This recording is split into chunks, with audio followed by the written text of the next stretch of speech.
Cara, eu vivi tantas coisas boas e também, de certo modo, deu certo, né? É fácil falar quando as coisas dão certo, mas é, se você precisar de um empurrãozinho, saiba que vai ser difícil, mas vai ser a experiência da sua vida, assim. Então, eu acho que empreendedorismo muda o país, muda a nossa realidade, muda a realidade das pessoas que passam por isso. Então, eu recomendo muito, mas com um disclaimer, né? Com o aviso aqui de que não é para todo mundo, porque vai ter momentos que você vai duvidar, vai ter momentos que você vai precisar ter um amigo para falar e, de certo modo, vocês estavam lá e vocês viveram isso. Então, é, eu contei com vocês em algum momento dessa jornada, então é isso, assim, você precisa saber que não vai ser fácil.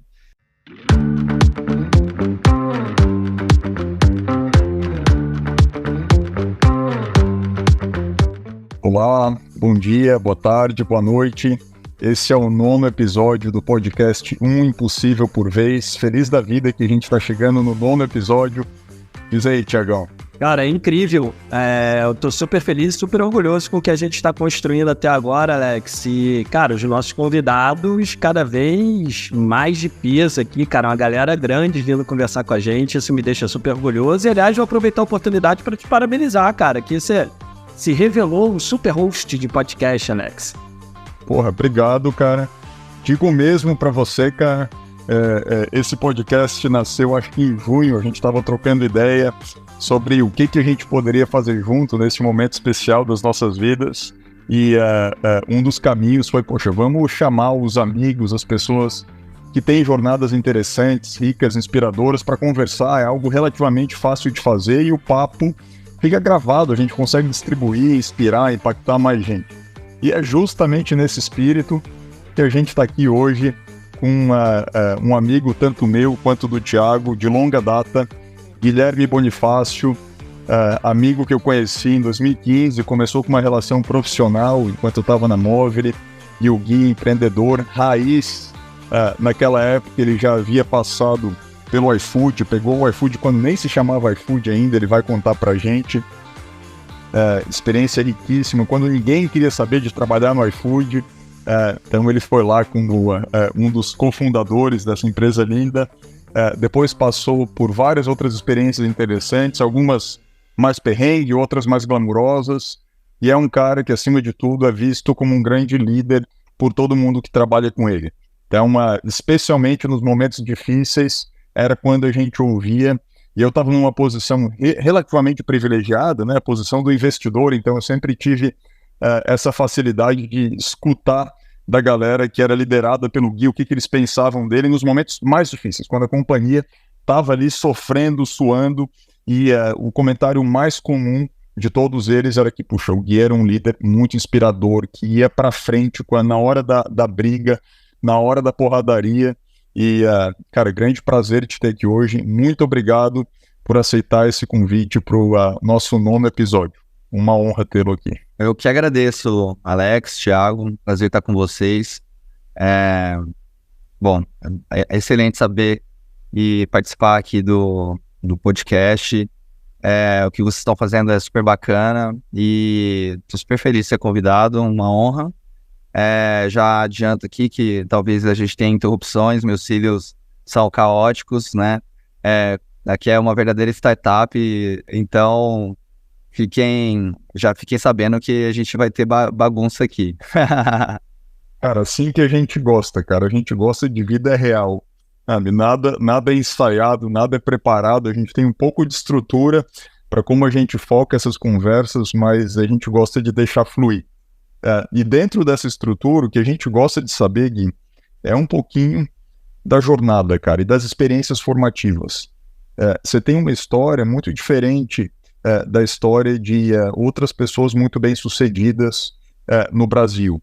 Então, infelizmente, a gente está numa sociedade ainda com bastante escassez, e isso acaba facilitando com que, tipicamente, os mais privilegiados continuem sendo os mais privilegiados e que a galera que é mais normal, entre aspas, tem um pouco mais de dificuldade de conquistar, né, de conquistar mais, de ir além. E você é um cara que quebrou completamente esse paradigma. Então, queria saber um pouquinho aqui da tua jornada, da onde você veio, a influência dos teus pais, o que te levou a estudar economia na USP, e a jornada depois de então, o que te fez tomar decisões pouco óbvias, né? E aqui, antecipando, para mim uma decisão muito pouco óbvia é você decidir encarar a jornada do Disque Cookie, que depois se tornou iFood, numa época onde startup não era glamurosa, não era sexy, não existia VC. E você tinha oferta para ir para o caminho glamuroso de consultoria, que estava todo mundo num contexto, né, de fé, a Poli, a galera que estava se formando ali nas melhores universidades do Brasil, todo mundo querendo ir para consultoria estratégica. Você tinha oferta que era um caminho para ganhar dinheiro, ter status, ter um desafio intelectual bastante conhecido e óbvio. Startup era zero conhecido e óbvio, era meio que assim, puxa, o que você vai fazer lá, cara? Assim, o negócio não vai para lugar nenhum, porque não existia um caso de sucesso naquela época, né? E mesmo assim você decidiu seguir o caminho não óbvio. O que está por trás de tudo isso, cara? Compartilha um pouco aí da tua jornada com a gente, por favor. Eu acho que eu vou começar bem do começo aqui, Alex. Meus pais são funcionários públicos e desde cedo valorizaram muito o papel da educação na nossa formação, assim. Minha mãe e meu pai eram professores mas ao mesmo tempo eles tomaram risco, assim, que não é tão comum para, né, muitas vezes para funcionários públicos, sem querer generalizar, mas eles saíram do lugar comum. Então nós somos de Goiânia, e quando o Tocantins foi separado do estado de Goiás, né, o norte de Goiás se tornou Tocantins em 88, os meus pais resolveram emigrar para o Tocantins. E isso foi algo que mudou a minha percepção de mundo, né? A gente saiu da nossa vida relativamente confortável, a gente foi morar numa cidade que não tinha esgoto, não tinha... energia era escassa também, tinha gerador, enfim, uma vida totalmente diferente para quem morava numa cidade com boa infraestrutura, como era Goiânia na época. Mas ao mesmo tempo, né, eu fiquei lá há pouco tempo, porque minha mãe logo percebeu que eu, precisando ser alfabetizado, eu tinha que ter um mínimo, e infelizmente na visão dela, a cidade para onde a gente foi, na Tocantins, não oferecia esse mínimo. E aí ela me deixou em Goiânia com os meus avós. Morei lá sozinho por um ano. E isso, assim, eu via meus pais indo, né? Meus pais iam me visitar, sei lá, a cada 15 dias. E quando eles iam embora, era muito tocante para mim, né? Eles iam embora e eu ficava lá sozinho por mais 15 dias, sem meus irmãos, eu era o mais velho. E eu tinha, sei lá, 6, 7 anos. Mas ao mesmo tempo aquilo me deu uma força, assim, falava, puxa, olha só o sacrifício pelo qual eu tô passando, pelo qual eles estão passando, para que eu tenha a melhor oportunidade de aprender a ler e escrever, né? E aí no ano seguinte, o que aconteceu foi que minha mãe resolveu ampliar a experiência para os meus irmãos também. Então ela foi morar com a gente por um ano. Então nós moramos, eu, os meus irmãos e minha mãe. Meu pai continuou no Tocantins trabalhando. E aí meus irmãos também passaram pela mesma experiência de viver longe de um dos pais por um ano. No ano seguinte, deu tão certo que minha mãe voltou para o Tocantins para morar com meu pai e deixou os 3 filhos. Eu era o mais velho com 9 anos. Basicamente isso, né? Eu assumi a casa muito cedo. Claro, nós tínhamos uma condição mínima, então a gente tinha uma pessoa que cuidava da gente, que cuidava da casa, que era a nossa funcionária de casa. Meus avós moravam lá e davam algum suporte, mas basicamente eu era a criança mais velha e a referência para os meus irmãos. Era uma época que, como vocês toda a audiência de vocês vai lembrar disso, mas década de 90, super difícil falar por telefone, enfim. Então a gente tinha lá 2 minutos de telefone por dia com a minha mãe e com meu pai, e a gente tinha que se virar. Então eu cresci muito rápido, e assim foi dos meus 9 até os meus 12 anos, quando finalmente minha mãe começou a confiar mais que existiam soluções de educação pra gente em Palmas, né? Na época a cidade de Palmas tinha sido criada e já estava crescendo, então a gente voltou para eu e meus irmãos voltamos para o Tocantins em 96.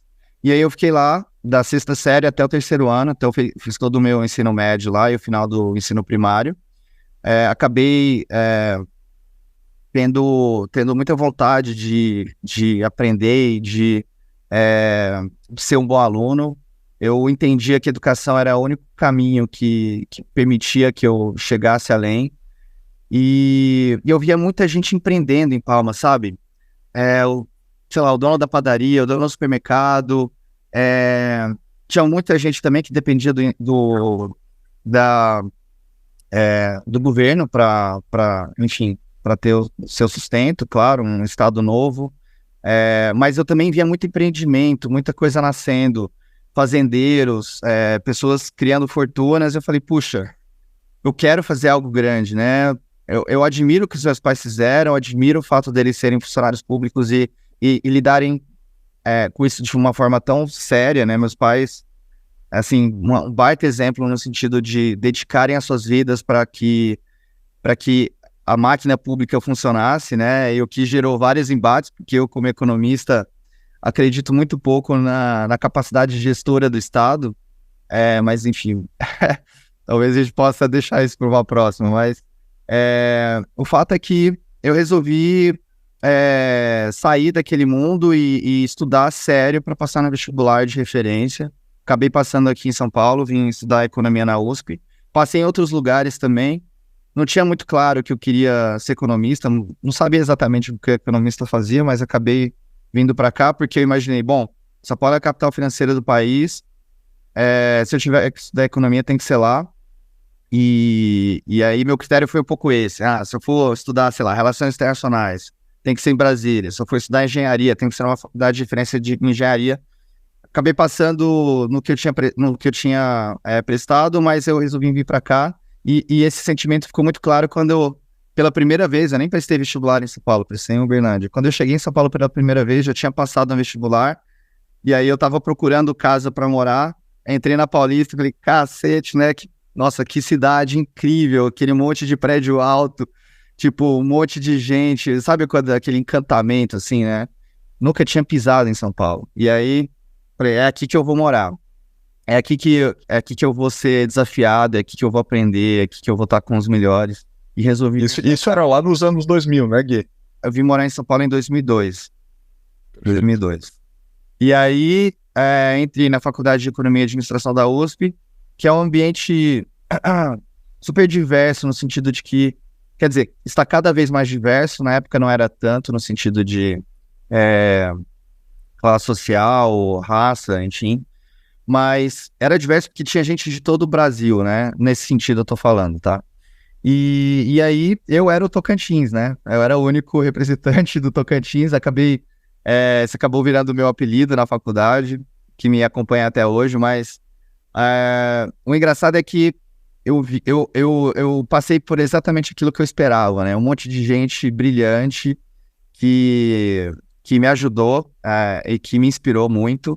E ao longo da faculdade eu acabei me envolvendo com a empresa júnior, e isso é algo que eu recomendo para, se eventualmente a gente tiver alguém aí ainda na faculdade ouvindo a gente, que participem das entidades estudantis, e a empresa júnior é uma baita escola, no sentido de que você aprende coisas que você não necessariamente está vendo no seu curso, e para mim foi super bacana, porque me deu a consciência de que eu gostava era de gestão, e embora adorasse economia como desafio intelectual, o meu chamamento, né, o que eu queria fazer realmente era criar coisas, criar empresas, gerir pessoas, era isso que eu gostava.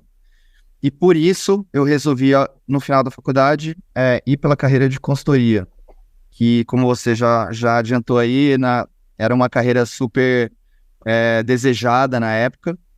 E para mim tinha um elemento de aprender a ser gestor. Então eu resolvi ir por esse caminho.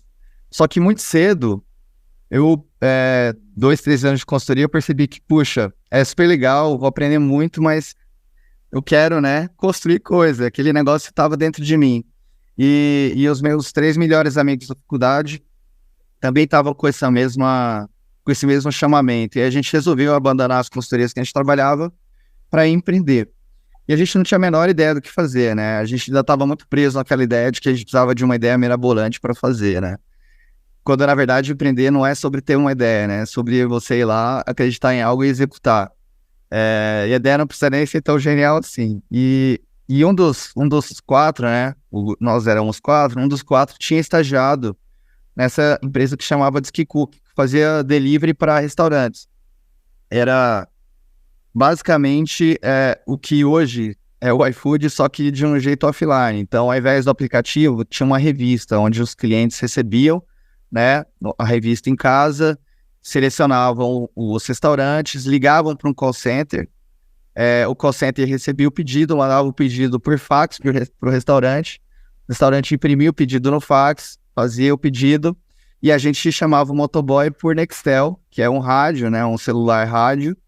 Eu explico, porque muitas vezes as pessoas não sabem mais o que é o que é um Nextel, não sabem o que é o fax. Então, e aí o motoboy passa passa no restaurante, pega o pedido, entrega o pedido na casa do cliente e recebe o dinheiro ou cheque. Imagina,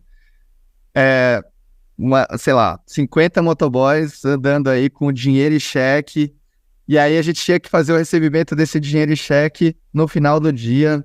Ficava até, sei lá, 2 da manhã recebendo dinheiro e cheque.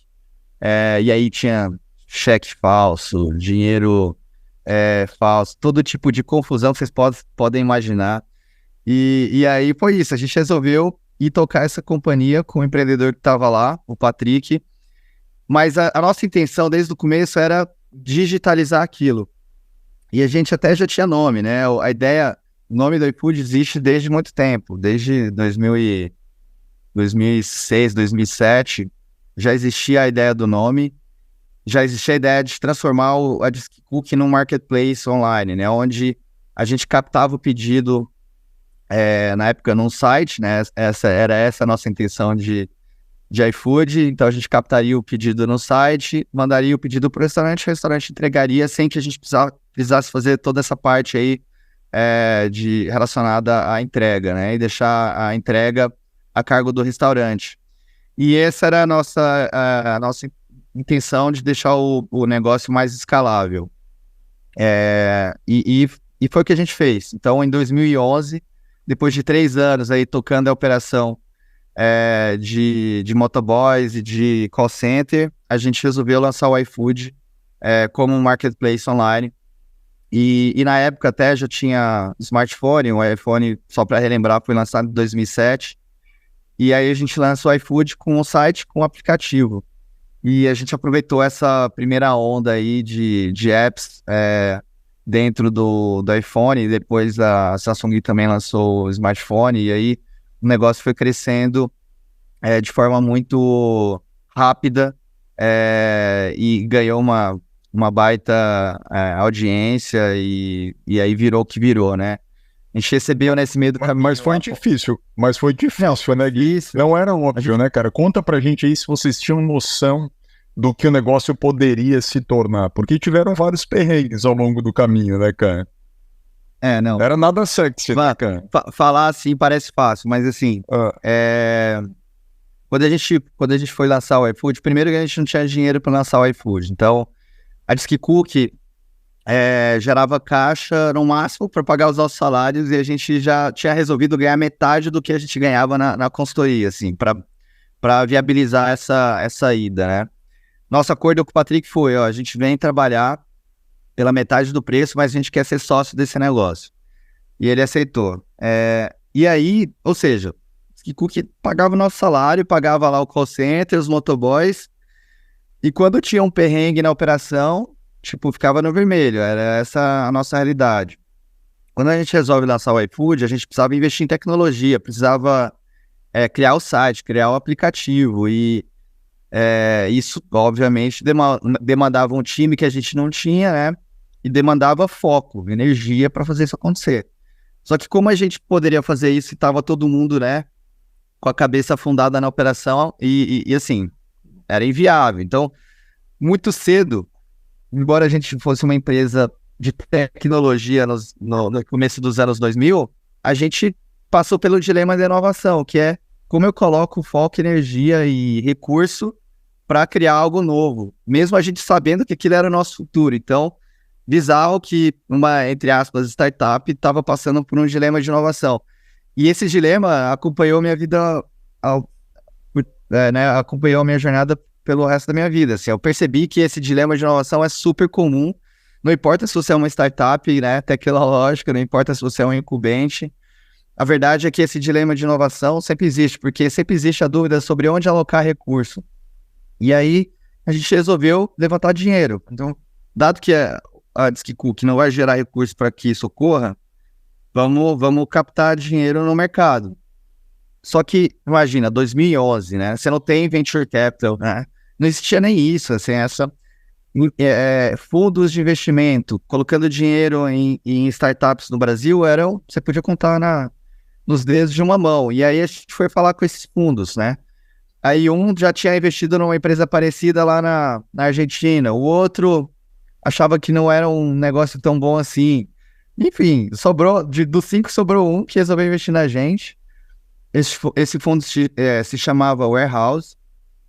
Os sócios desse fundo hoje tocam outros fundos de investimento, deram super certo, são pessoas que eu super gosto e admiro. E especialmente pelo papel que tiveram nessa época, e por terem acreditado na gente, né? E aí a gente pegou o dinheiro lá com a Warehouse e fomos tocar o iFood. Lançamos o aplicativo, lançamos o site, e o negócio foi crescendo devagarzinho, quando de repente a gente se viu, né, há 3 meses de acabar o dinheiro de novo. Não é possível, de novo, né? E aí a gente falou, cara, o que a gente faz? Foi a primeira vez, assim, que a gente teve um baque na empresa, que foi ter que demitir, sei lá, 30%, 40% das pessoas. Isso foi muito marcante, porque foi uma sensação de decepção, sabe? Conosco, né? Com os founders e comigo mesmo, no sentido de, puxa, será que não dava para ter evitado isso? Será que não dava para ter crescido de um jeito mais consciente, né? Gastado dinheiro de uma forma mais sábia.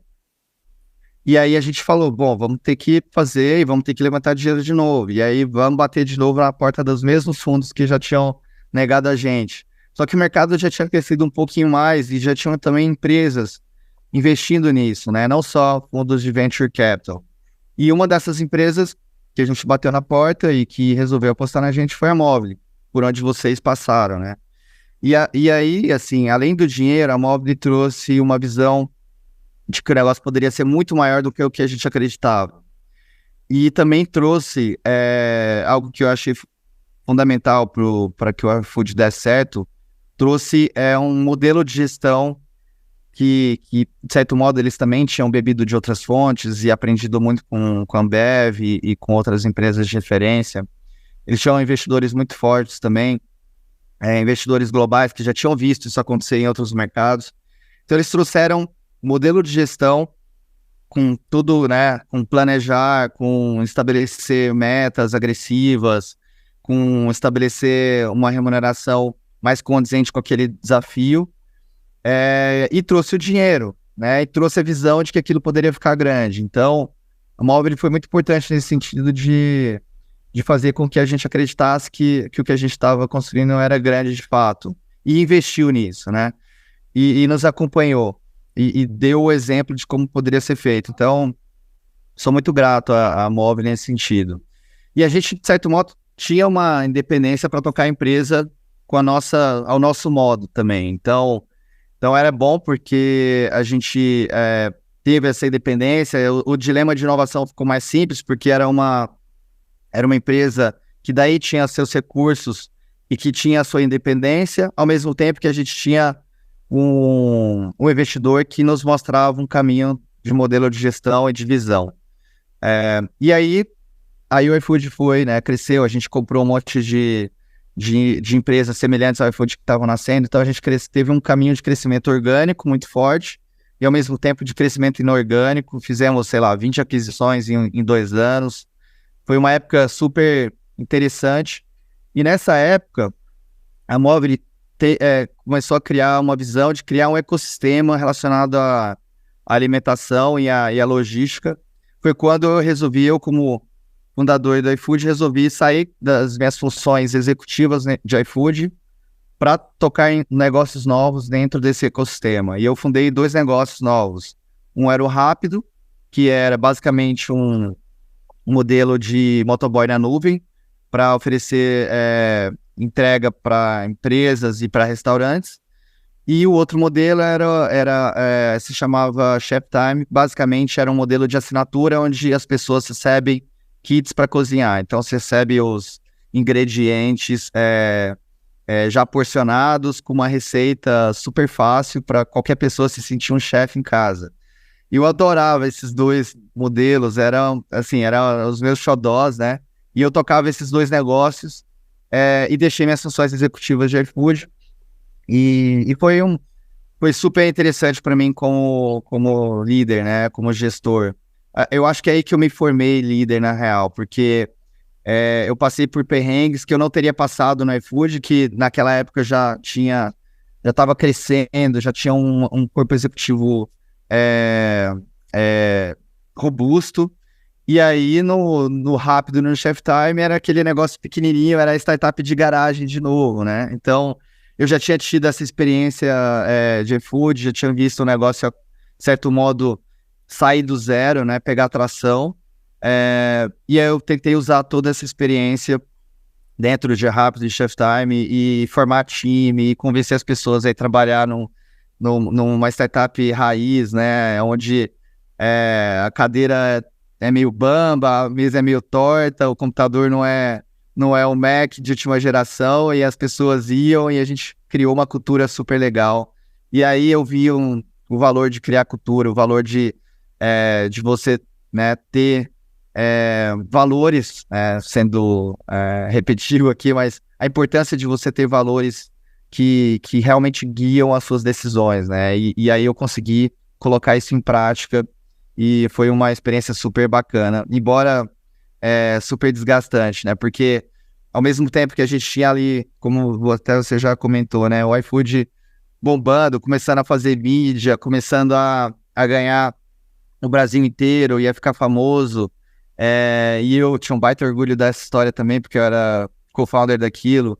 Então eu me via naquilo, mas ao mesmo tempo eu estava vivendo do outro lado da moeda, que é passando perrengue todo dia, perrengue para pagar os motoboys, perrengue para fazer com que os assinantes do Chef Time ficassem como assinantes, né? Pegando o telefone, ligando para o cliente, fazendo coisas que você faz quando você está buscando o fit de mercado, né? Então, entendendo o que é o seu produto e buscando o fit de mercado. Então, me deu uma outra casca, me deu uma outra experiência que eu achei super importante para mim, assim. Boni, deixa eu fazer uma pausa de reflexão aqui, cara, porque você estava contando toda a história do iFood e me passou um filme pela cabeça, cara, e é um filme que eu tenho certeza que está passando pela cabeça do Thiago também, porque muitas vezes eu contei essa mesma história, cara, mas eu nunca tinha ouvido ela dessa forma, através da voz de um dos caras que estava lá desde o comecinho.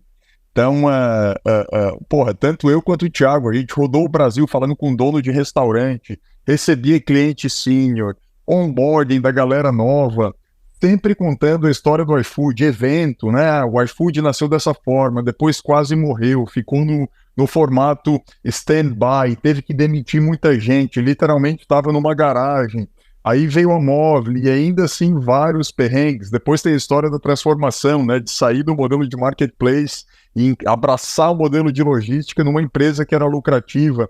Então, assim, cara, porra, realmente me tocou. Foi muito rico ouvir isso. Diz aí, Thiagão, qual foi o sentimento aí, cara? Idêntico, Anton, idêntico, cara. Eu perdi as contas de quantas vezes eu contei essa história. Eu fiz expansão pela iFood, abrindo iFood em cidades onde o iFood ainda não operava. Isso foi em 2019, 2020, talvez. E contar essa história, principalmente que o iFood começou sendo uma revista que conectava a pessoa com fome ao restaurante, agregando componente de logística a isso. Em alguns momentos as pessoas duvidavam, cara, porque as pessoas acham que o iFood nasceu como ele é hoje, né? Então acaba sendo muito inspirador E é realmente emocionante escutar o Gui contando, porque é a pessoa que viveu, né? A pessoa que fez isso acontecer. Então, pô, me tocou bastante aqui, Gui. Achei incrível a tua narrativa de como o iFood cresceu. E assim como você, cara, eu também tenho um mega orgulho de alguma maneira ter feito parte dessa história aí, cara. Incrível. Não, vocês participaram disso e viveram essa história também. Assim, a gente quase quebrou a empresa uma, duas vezes aí. A gente aprendeu pra caramba, a gente errava muito e eu acho que empreender é sobre isso, né? É você se jogar e não saber onde vai dar, mas acreditar e confiar. E vocês confiaram, né, em algum momento. Então, isso também é bom. Fala sobre liderança, né? Sobre como eu vou trazer pessoas brilhantes para viverem esse sonho aqui comigo, que já estou aqui até o pescoço. Então, isso para mim é a maior prova de que a gente fez algo bom, né? A gente trouxe pessoas que acreditaram na gente e viveram esse sonho conosco. Pô, Gui, e aí eu queria, cara, aproveitar que a gente está falando de liderança aqui e, poxa, você é um cara que sempre foi reconhecido como um bom líder. Eu tive a oportunidade de estar com você em algumas reuniões, nós fizemos uma viagem juntos para fazer um curso em Dubai, e você vê comentários na internet de pessoas que fizeram parte do seu time e te elogiam pela sua capacidade de liderança. Eu queria te pedir uma dica aqui para mim, para o Alex e para quem nos ouve, de quais são as características de um bom líder, ou quais são as suas características que te fazem ser um bom líder, Gui? Essa é uma pergunta boa, porque na verdade acho que existem diversas formas de liderança e assim, toda vez que eu penso nisso, me vem coisas diferentes, né? Por exemplo, ser pai, para mim, mudou minha visão sobre isso, assim. Eu acho que eu me tornei uma pessoa melhor, um líder melhor, porque eu me tornei pai. Então, eu acho que ser líder é você ter paciência para ouvir e ter empatia real, assim, para ouvir a pessoa e tentar ajudá-la de forma genuína. Eu acho que esse é o tipo de liderança que eu tento praticar, assim, sabe? E tem outras formas, né? Tem o líder mais visionário, tem o líder que é super bom de processos e que mostra o caminho sobre como as coisas podem ser feitas. E tem o líder que eu acho que sou mais eu, assim. Não que eu não tenha os outros aspectos aí das outras lideranças, mas o que tá mais forte em mim, que é o líder que tá ali do lado quando o bicho tá pegando, assim. Que eu acho que numa startup, né, especialmente quando você está passando por product market fit, quando você ainda não tem claro o caminho, eu acho que é super relevante. A pessoa olhar para o lado e saber que aquela pessoa, né, o seu colaborador olhar para o lado e saber que o seu gestor, que o seu fundador está ali e que está vivendo aquilo com você, que está sofrendo com você e que está te dando a confiança de que vocês vão sair juntos do outro lado. Eu acho que para mim, nesse estágio é super importante, assim como é importante o líder visionário, que também mostra o caminho de onde pode se chegar, o quão grande aquilo pode ser. Então, eu acho que esses estilos de liderança, eles se confundem, eles se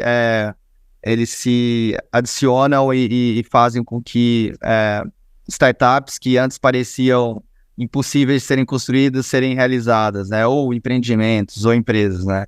Então, para mim não existe um modelo, uma forma, existe um conjunto de coisas, mas que parte muito disso, né? De você se doar. Acho que liderança tem muito disso. Você se doar e você tá disposto a aprender com o seu time e trazer um time brilhante que seja melhor do que você em vários aspectos para você também aprender. Eu acho que eu vivi isso várias vezes ao longo da minha carreira e estou vivendo isso de novo como pai. E então, para mim, liderança é isso, é você aprender, né? Você aprender com os outros e se dedicar.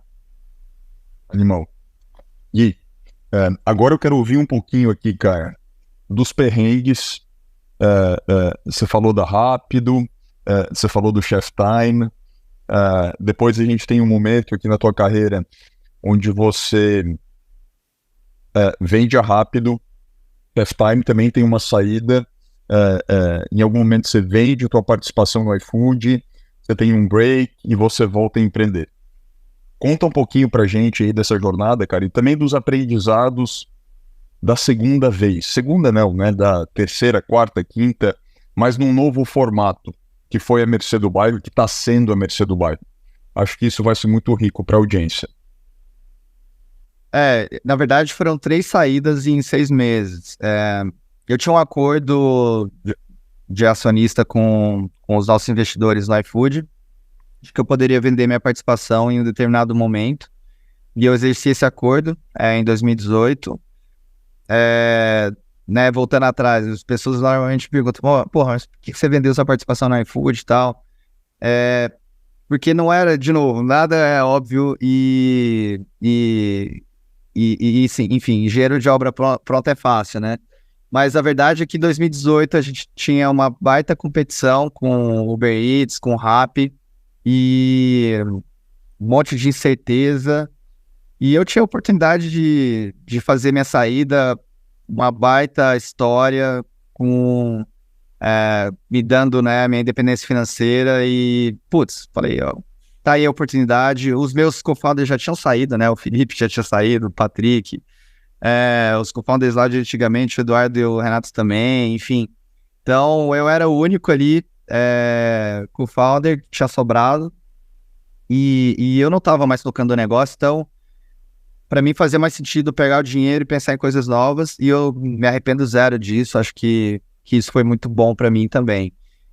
Ao mesmo tempo, as 2 empresas que eu estava tocando, o Chef Time e o Rápido, também estavam num momento de vai ou racha, né?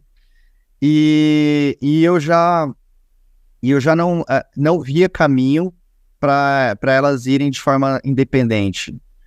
O Rápido tinha um baita mercado para crescer, mas fazia muito mais sentido dentro do próprio iFood, que por muito tempo tinha deixado a logística, né, própria de lado, porque o modelo de marketplace tinha crescido absurdamente, enquanto que o modelo de logística, onde você oferece o full service para o restaurante, ainda tinha muito para crescer, mas dependia muito de tecnologia, de muito investimento, e era um modelo ainda, naquele momento, né, que não estava provado economicamente.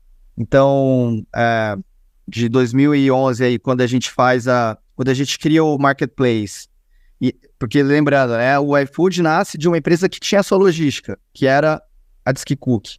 E por muito tempo, a logística da Disquicook ficou um apêndice ali, né, um negócio pequenininho dentro do iFood, enquanto o iFood Marketplace crescia.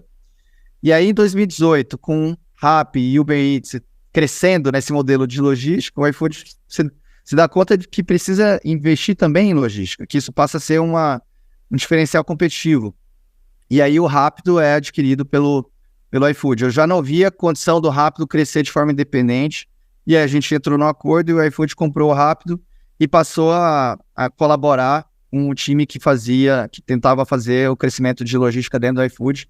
E, sinceramente, eu acho que funcionou super, porque hoje a logística representa, sei lá, 40% dos pedidos que o iFood faz, 30%, 40% dos pedidos que o iFood faz. É um baita diferencial competitivo, talvez a maior fortaleza aí do iFood hoje. E o Chef Time também, né? É um modelo de assinatura de comida. E modelos de assinatura no Brasil são super desafiadores, né? Porque você tem a questão do churn, e no caso do Chef Time, era um produto perecível. E aí a gente percebeu que aquele modelo não ia fazer tanto sentido, e a gente conseguiu fazer uma saída estratégica pro Pão de Açúcar, para que o Pão de Açúcar colocasse aquele produto na gôndola. Então, de certo modo, eu fiz 3 saídas que para mim faziam super sentido, e eu falei, vou aproveitar esse momento. Tinha acabado de ter a Cleo, a nossa primeira filha. Ela estava com 2 anos, a Ju estava grávida, né? Nós estávamos grávidos do Tomás. E aí eu falei, bom, vou aproveitar esse momento para fazer um sabático e tentar me desligar um pouco desse mundo de de empreender, de product market fit, de passar perrengue e viajar e ficar com a família. Fiz isso por 3, 4 meses, né? A ideia era ficar uns 2 anos fora e foi um completo fracasso o meu sabático. Deixa eu fazer um disclaimer aqui, cara. Quem te acompanhava naquela época, poxa, acho que é importante a galera saber que fazia todo o sentido do mundo todas essas saídas, porque apesar de hoje você dizer, poxa, se eu fosse acionista do iFood, teria X vezes mais do que em 2018. Cara, naquela época era zero, óbvio. E pra você também, porra, você era um cara que dirigia carro popular, que vivia, tipo, uma vida relativamente confortável, mas assim, com zero de segurança financeira, né, cara? Por vivendo salário atrás de salário. Então, você tinha todo o teu patrimônio, toda a posse da tua vida, quase que na mesma cesta. Então, fez uma diferença brutal. E eu acho que é legal falar isso, porque isso traz empatia com o empreendedor raiz ou de tech que tá ali ralando pra caramba. Pô, foi uma jornada de muitos e muitos anos, né, cara?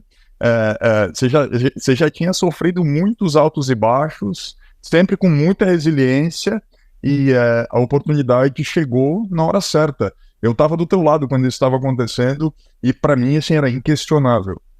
A gente conversou. Mesmo que o caminho do iFood tivesse seguro, cara, chegou num ponto, assim, onde a diferença naquele teu momento de vida fazia todo sentido, né? Não valeria a pena esperar mais 5 anos para ganhar X vezes mais. Chega uma hora que o dinheiro não faz tanta diferença assim, entendendo que o custo da oportunidade ali de, puxa, ser pai, conseguir dormir um pouco mais em paz e ter essa estabilidade que, porra, é tão importante, né?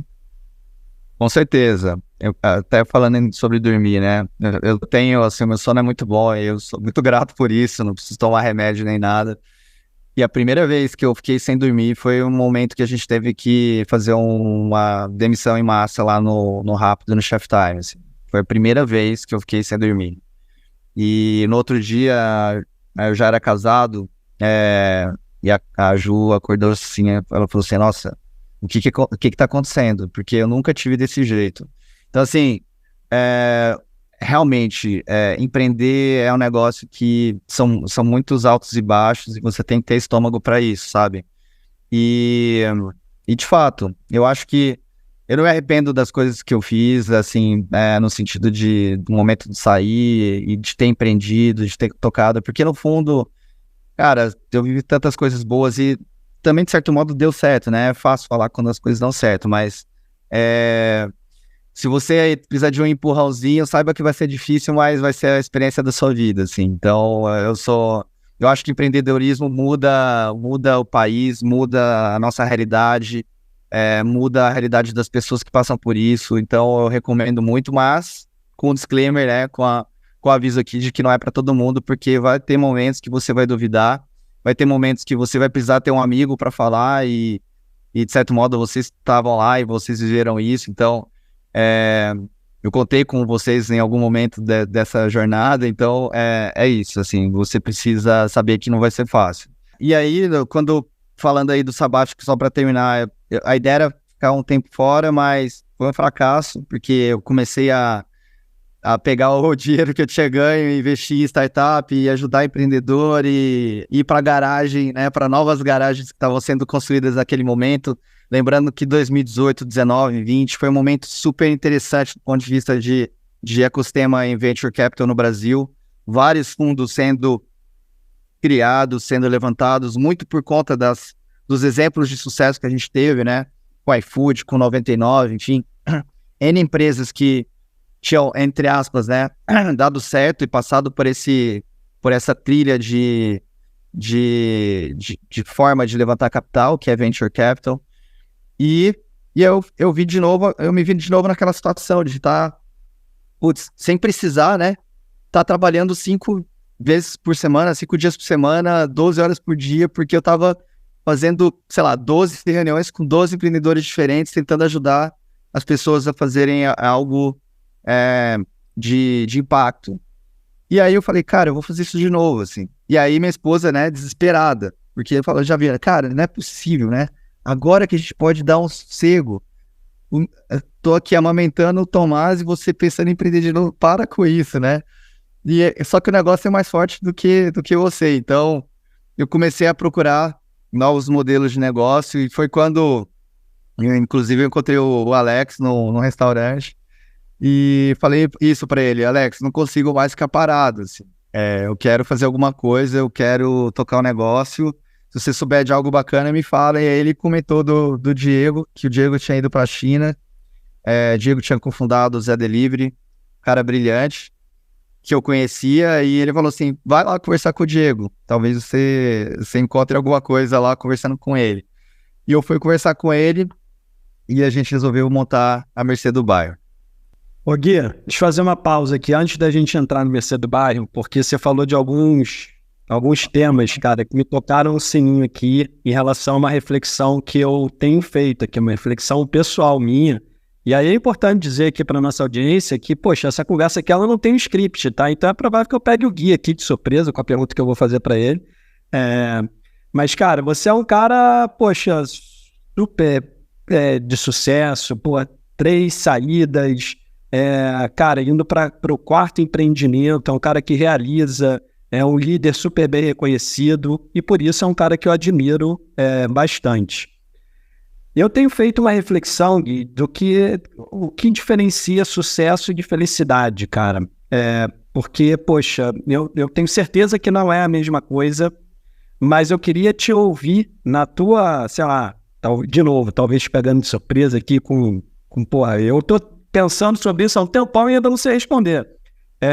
E talvez te mandando aqui essa bola meio quadrada, meio fria, cara, eu queria te escutar, brother. Qual é a diferença para você, cara, de sucesso para felicidade? Como você se avalia aí entre sucesso e felicidade hoje, que a gente grava dia 27 de novembro de 2023? Boa, Thiago, eu super agradeço essa pergunta porque minha mãe fez um cateterismo sexta e na véspera eu dormi com ela no hospital. A gente falou exatamente sobre isso.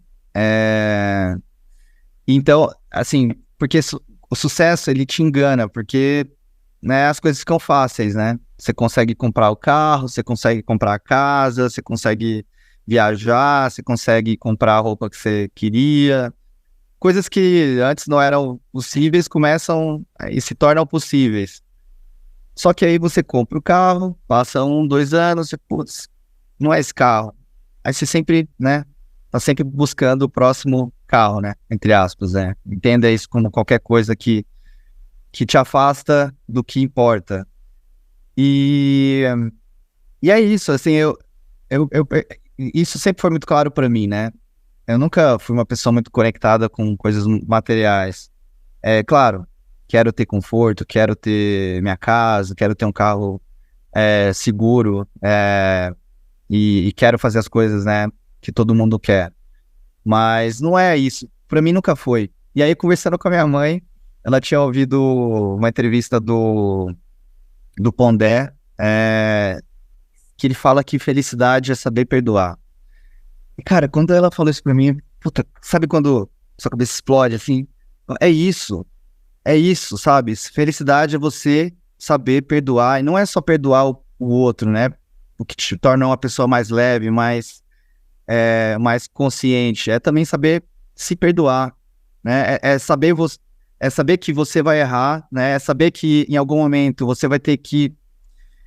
Espero que não, mas isso aconteceu comigo 3, 4 vezes na minha carreira. Em algum momento você vai ter que chegar e falar para o seu time que o plano deu errado e que você precisa demitir uma parte do time para tentar que aquilo dê certo. E é saber falar isso e no dia seguinte se perdoar e permitir que as coisas tomem o seu curso e que você supere aquilo, sabe? É saber quando você machuca alguém e que você precisa ir lá e pedir desculpa e se perdoar por aquilo e superar aquilo com a pessoa que você gosta, sabe? Cara, isso pra mim foi muito boa essa pergunta, porque eu tinha a resposta aqui na ponta da língua, no sentido de que eu já tinha refletido recentemente sobre isso, e para mim não tem nada a ver com sucesso, sabe? Eu conheço pessoas que, enfim, que que sabem perdoar e que, independente do que construíram na vida, materialmente falando, são felizes. E isso, para mim, é muito evidente. Assim. Então, É isso. sei lá, eu sei lá se você não espera, sei lá se tem uma definição muito clara, assim, fazia parte do que você esperava, mas, cara, para mim, isso resume muita coisa, entendeu? E sorte. Eu não vi o vídeo do Pondé. Até, enfim, depois eu preciso fazer isso e recomendo que vocês busquem aí a definição de felicidade pelo Pondé, mas, cara, pra mim é isso. E aí eu pirei nisso, falei com a minha esposa e a gente já começou a debater sobre isso. Cara, pra mim é isso.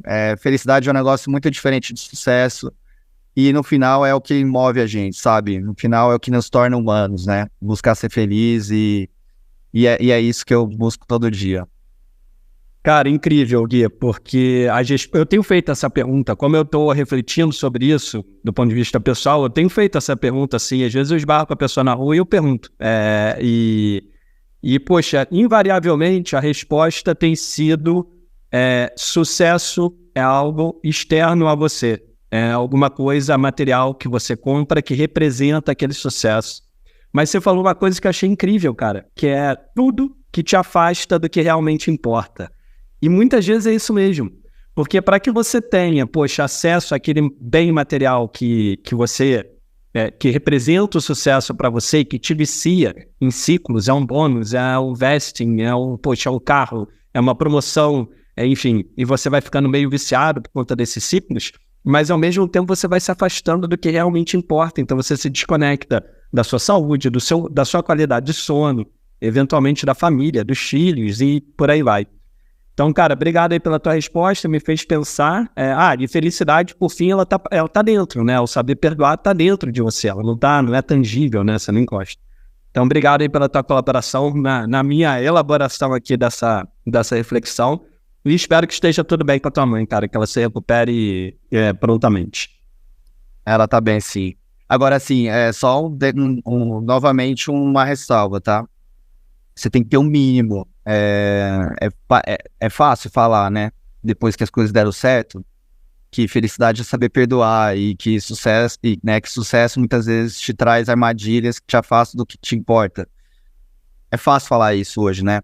Então eu não quero ser leviano aqui e falar, cara, tem muita gente, 99% das pessoas no nosso país e, sei lá, algo parecido no mundo tá correndo atrás do seu sonho e correndo atrás do mínimo. Então, às vezes você pode... básicas, né, cara? Quando o básico não tá feito, né? Quando você não tem básico, cara, esquece. Então, isso é algo que me motiva como empreendedor, sabe, Thiago? Como que o meu trabalho como empreendedor vai transformar essa realidade que a gente vive? E isso me motiva pra caramba. Então, eu acho que esse é o nosso grande desafio como sociedade, sabe? E é fazer com que todo mundo possa se perguntar o que é ser feliz sem estar passando fome. E com sendo alfabetizado, sabendo, tendo consciência, né? Acho que falta muito isso na nossa realidade, infelizmente. Total. Mas um contraponto aqui, cara, é que o contrário do que você falou também é verdadeiro, né? Que tem muita gente que é feliz sem necessariamente ter um sucesso material absurdo, um sucesso material mínimo que te traga estabilidade e te permita dormir em paz, super necessário. E concordo que infelizmente é raro. E a gente trabalha para melhorar isso. Mas o contrário também é verdadeiro, né? Porque nós três aqui conhecemos várias pessoas que têm um sucesso material absurdo, é conhecido por qualquer um na rua, e que você sabe que existe um vazio forte por dentro. Então, é uma briga constante, né? Um duelo constante entre esse ego gigante que sempre quer mais validação, reconhecimento, poder, status, espaço, dominância, versus esse lado que permite criação de comunidade, ajudar o próximo, estar próximo, os relacionamentos humanos mais verdadeiros e primitivos, né? Essa coisa da tribo, de estar próximo, que dá que faz tão bem, é quando você esquece, assim, poxa, exemplo, final de semana, eu fui acampar com a minha família e mais 3 famílias que conhecemos por aqui. E a gente acampou num lugar super simples, mas teve aquele ritual da fogueira, as crianças brincando, 7 crianças, 8 adultos. Cara, minha filha, no meio da fogueira, ela gritou, "This is the best day of my life", esse é o melhor dia da minha vida. Porque a gente viajando, naturalmente, a gente está desconectado dos ciclos mais fortes do Brasil, e ela sentiu aquilo, assim, foi muito genuíno, ela falou aquilo muito de dentro. Para mim é uma reflexão disso, desse senso de comunidade, pertencimento, pura simplicidade, cara, não tinha luxo algum. E, enfim, vale a reflexão de novo, falando de um lugar privilegiado, sem dúvida, mas não importa onde você está, você sempre tem que prestar atenção para aquilo que realmente importa, cara, porque se perder é muito fácil. Conta pra gente da Mercê do Bairro aí, cara, porque esse papo tá muito bom, acho que a gente precisaria de 2 horas, faz um resuminho aqui pra gente ir pro nosso bate-bola. Mercê do Bairro, empresa queridíssima, que eu conheço super bem, que eu tive o prazer de ser um investidor pelo GFC, o prazer de acompanhar no conselho, muita aventura, né, cara? Então, a Mercê, assim, quando você acha que você sabe tudo, você se depara com a situação que você não sabe nada, né? Então, isso é incrível quando você empreende, né? Então, o Diego tinha viajado para a China, visto um modelo de negócio que passava por digitalizar os pequenos negócios de bairro, especialmente os mercadinhos, né? Ou como a gente chama aqui no Brasil, as mercearias, daí o nome Mercê. E a tese era isso, oferecer condições para que aquele empreendedor pudesse lutar de igual para igual com as grandes redes, né? Que passava por tecnologia, por gerir melhor o seu estoque, gerir melhor o seu sortimento, preço, dar condições e eventualmente financiar reformas, enfim. Tinha o grande sonho de criar uma grande rede de pequenas mercearias que tivessem conectadas por essa experiência empreendedora e digital para o pequeno empreendedor. E a gente testou várias formas para que isso desse certo, assim. Então, a gente foi lá e ofereceu tecnologia, foi lá e ofereceu gestão de estoque, fomos lá e fizemos algumas reformas. E, assim, tudo fazia muito sentido, mas não tinha algo que realmente fosse super engajante no longo prazo, exceto ajudar o mercadinho a comprar, assim. E aí a gente começou a ir por esse caminho de ajudar o mercadinho a comprar melhor, ter preços melhores, receber os produtos no seu ambiente, sem que seja necessário que ele saia, né? Porque o mercadinho não tem várias pessoas trabalhando, né? Muitas vezes é o dono ou a dona, né? O filho ou a filha, aí tem alguém da comunidade trabalhando ali, e é isso, se o dono não tá lá, alguém tem que estar fazendo o trabalho dele, porque ele foi lá comprar no atacarejo mais próximo, e às vezes o mercadinho fica fechado, enfim, é uma vida muito dura. E quando a gente percebeu essa necessidade do mercadinho comprar, a gente resolveu fazer um marketplace para que ele pudesse comprar de N fornecedores e receber no seu mercadinho.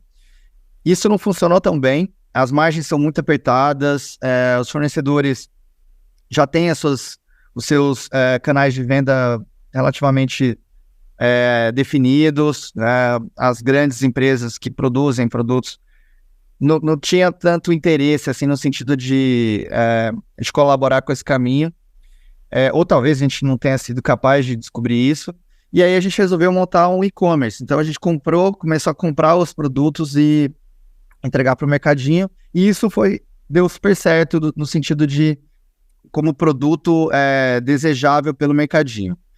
O grande problema é que isso é um modelo super, o que a gente chama aqui, asset heavy, né? No sentido de que você tem que comprar um estoque, você tem que ter uma logística pesada e que você precisa adiantar o dinheiro para fazer a venda. E isso estava indo bem enquanto o mercado de venture capital tinha muita liquidez sobrando. Muito por conta da taxa de juros estava super baixa até o começo da pandemia. Com a pandemia, né, as nossas... E aí, enfim, não vou entrar no economês aqui, mas o resultado da pandemia em algum momento foi que você começa a ter inflação, você começa a ter... e por conta da inflação, você começa a aumentar a taxa de juros, os bancos centrais começam a aumentar a taxa de juros, e isso refletiu muito forte no mercado de venture capital, que começou a restringir liquidez para projetos, especialmente os projetos asset heavy, com taxa, com margens muito baixas, como era o caso da Mercer naquele momento.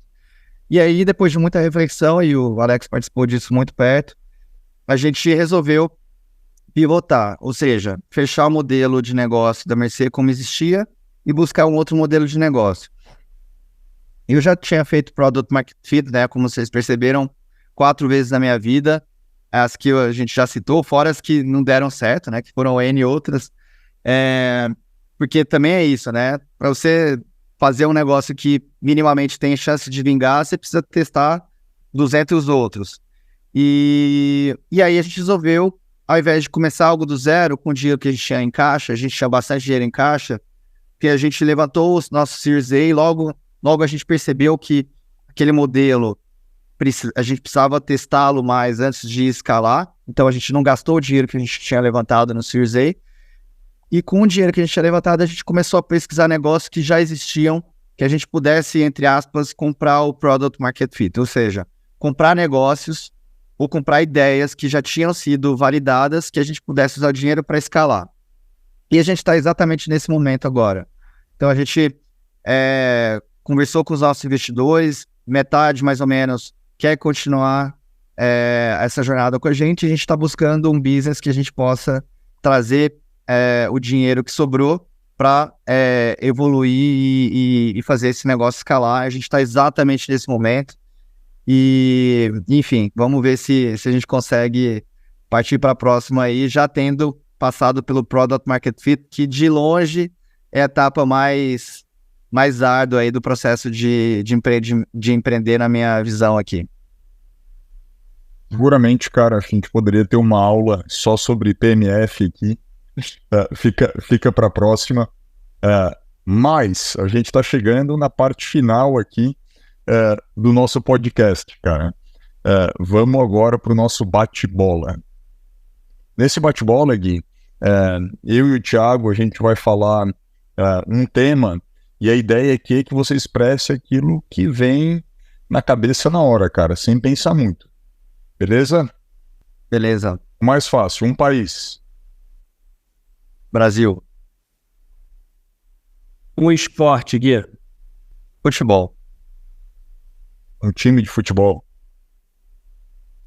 Eu sou São Paulino, São Paulo. O seu maior orgulho. Meus filhos. E o que te motiva, Gui? Empreender e ver o quanto empreender pode mudar a realidade da nossa sociedade. Aquele medo paralisante, assim, cara, um medo grande, o seu maior medo. Cara, o meu maior medo sei lá, perder meus filhos, decepcioná-los, decepcionar as pessoas no sentido de, sei lá, magoar as pessoas. Não que às vezes isso seja evitável, às vezes é inevitável, mas eu sou uma pessoa muito conectada com pessoas, então eu gosto de ser muito transparente e honesto, e eu acho que isso tem até um pouco a ver com a questão da liderança, assim, sabe?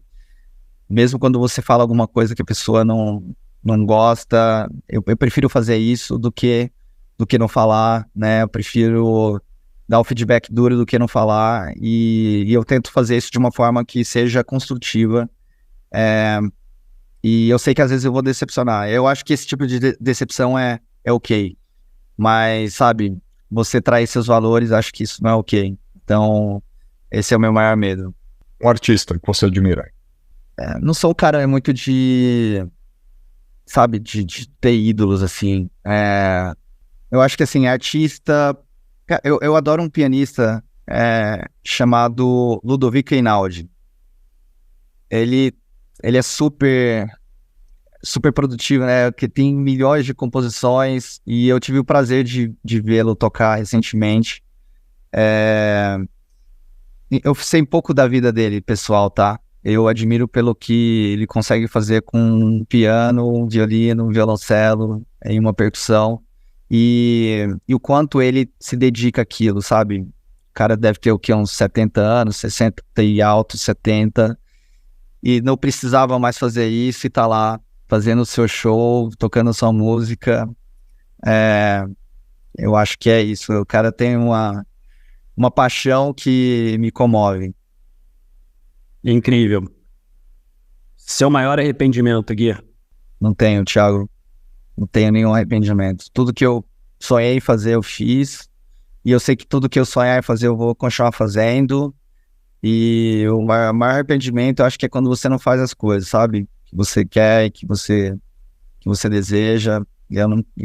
Felizmente, eu não tenho esse problema. Animal. Uma empresa que você admira? iFood. Boa. Idem. Por fim, essa é a última, cara. Recomenda para nós aqui, para nossa audiência, um livro, Gui. Qual é o livro que você gostaria de nos recomendar? O escritor que eu mais gosto, sem dúvida alguma, é o Saramago. Ele nos faz ver de um jeito diferente a realidade humana. E aí tem 2 livros, tá? Que eu amo de paixão. O Evangelho segundo Jesus Cristo, que para alguém criado na doutrina católica foi também uma explosão assim, de sentimentos e de crenças. E o ensaio sobre a cegueira, que também vai ali aonde a natureza humana pode chegar de mais triste e de mais admirável também. Então acho que eu iria por aí. Cara, eu te conheço há tanto tempo, mas não sabia que você era fã de Saramago. A gente sempre fala sobre muita coisa, mas raramente sobre a literatura. Eu também sou super fã do Saramago, acho o cara fenomenal e concordo contigo, é muito bom ter Eu acesso. também, cara. Eu ontem estava numa livraria, eu falei assim, poxa, será que é cedo para eu dar Saramago para meus filhos lerem, cara? O mais velho tem 8, eu falei, cara, eu acho que eu vou ferrar aqui. Ele tá ainda aprendendo, né? Ele escrever, a pontuação é diferente. Eu falei, poxa, acho que ainda não, vou esperar uns anos aqui. Mas... O tamanho dos parágrafos, né, cara? Assim, esquece. Para ele vai ser confuso. Mas sei lá, com 12 anos, acho que você pode dar O Mundo de Sofia. O Mundo de Sofia foi o primeiro livro grande que eu li, assim. Sei lá, eu tinha 13, 14. Cara, também incrível, assim, quando eu li, foi uma sensação incrível e, assim, de você querer aprender mais, de você querer saber mais sobre aquilo, de você ver que o mundo não é só a igreja que você vai, assim, sabe? E eu fui criado com essa tradição católica, enfim. Para mim foi muito impactante quando eu li. Gui, muitíssimo obrigado, cara, por participar aqui do nosso 9º episódio. O papo conseguiria facilmente se estender aqui por outra hora. Muita coisa pra gente conversar. Você é um cara com muito repertório. Obrigado por compartilhar tudo que você compartilhou. Tenho certeza que vai inspirar muita gente. E, Thiagão, obrigado aí também por mais um, cara. Daqui a pouco estamos no 10º e completando a 1ª temporada. E é isso, gente. Valeu. Vamos que vamos. Obrigado demais, cara. Eu tô saindo aqui dessa conversa super inspirado. É um prazer revê-lo. E, poxa, já como não conseguimos falar tudo o que queríamos, já fica o convite aí para sua próxima participação em uma temporada futura. E Alex, obrigado aí pela parceria, cara. Um prazer estar com você nessa. A gente está chegando aqui ao final do ano e também ao final da nossa 1ª temporada, e eu não poderia estar mais orgulhoso de estar produzindo isso e dando oportunidade de compartilhar conversas super inspiradoras aqui com a nossa audiência. E você que nos ouve, procura aí, sininho, botãozinho de seguir, não sei onde vai estar na tela, se você está vendo no celular, no computador, mas com certeza tem um sininho aí clica no sininho e segue, porque a gente promete que vem mais convidados bons por aí. Valeu, galera. Gui, quer dar um tchau aí pra turma, Gui? Claro. Obrigado novamente pelo convite. O prazer estar com vocês. Pessoas que fizeram parte da minha história, que eu admiro tanto. E, enfim, espero ter colaborado e espero que a audiência de vocês curta. Estou aí para ajudar. Valeu, pessoal. Até mais. Valeu. Abraço.